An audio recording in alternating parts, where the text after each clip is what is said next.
अस्सलाम वालेकुम व्यूअर्स, कैसे हैं आप सब? उम्मीद करती हूँ कि खैरियत से होंगे और मज़े में होंगे। आज मेरी बेटी ने मुझे फ़रमाइश की कि मम्मा मुझे जो है ना वो आलू गोश्त खाना है। मतलब उसका ये बताने का तरीका था कि मुझे चिकन खाना है और उसमें आलू और फिर सालन, सालन मतलब शोरबा।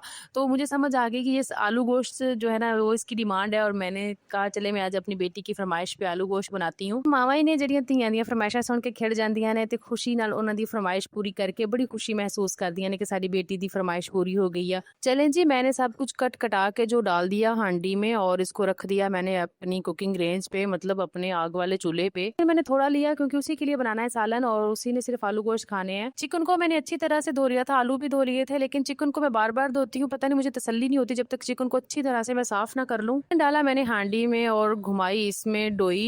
और क्या ही ऐसा होता है कि ये जो गर्मियों के 3 महीने हैं ना, 3 क्या 4 महीने हो जाते हैं कि इसमें बंदा हांडी रखे और उसमें डोई घुमाए और सालन बन जाए।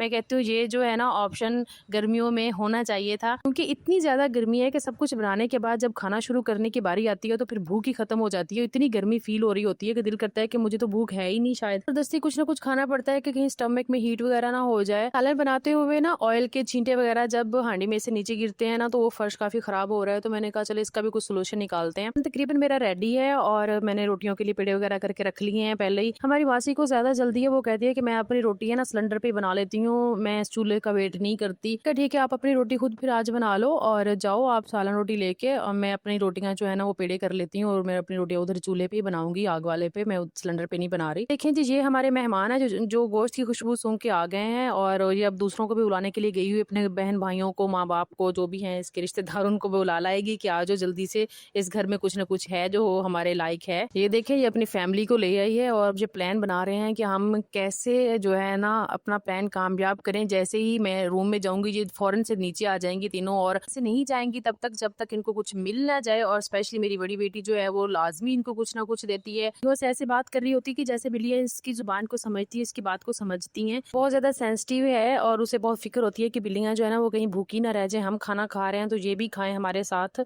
उसे बहुत ज्यादा फिक्र होती है इनकी। चलें जी, रोटियां मेरी बन चुकी हैं और बाहर से में जब मैं काम करती हूँ ना तो मुझे बहुत ज़्यादा गर्मी फील नहीं होती, क्योंकि हब्स नहीं होता और हवा चल रही होती है तो इतनी ज़्यादा जो है ना हीट नहीं होती।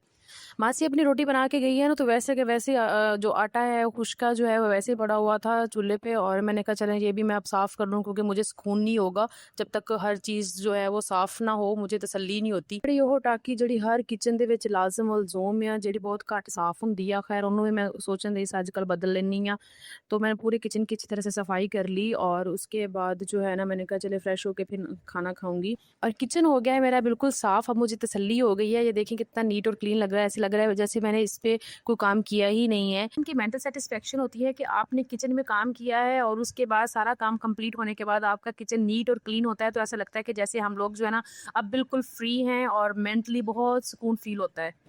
तो क्या आपके साथ भी ऐसा ही होता है? ये बात मुझे आपने कमेंट करके ज़रूर बतानी है और मेरे चैनल को सब्सक्राइब करना है। अल्लाह हाफिज़।